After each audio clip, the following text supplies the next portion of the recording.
صباح الخير والجمال والسلام والمحبة. طبعا أنا بعتذر عن الموقف اللي حصل امبارح لما وقفت للكلب اللي كان بيعدي من هنا وقلت له تعالى تعالى اجري تعالى.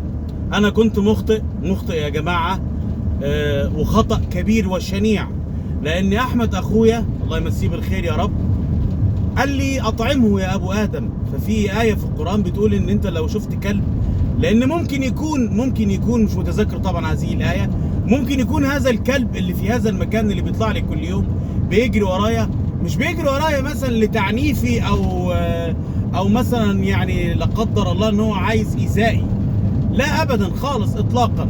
ممكن يكون بيجري ورايا مثلا لغرض إن هو جعان يا عيني، لأنه في مكان مقطوع زي ما أنتم شايفين صحراء، فبيجري ورايا عشان كده. فأنا النهارده كنت جاي ومعايا حاجة لهذا الكلب اديها له، يعني اطعمه. وطبعا هذا ليس تفضلا مني، بل بالعكس، ده انا بوجه الرساله دي لكل حد شايفني يمكن يعمل زيي في يوم من الايام، والرحمه والانسانيه تاخد حدها.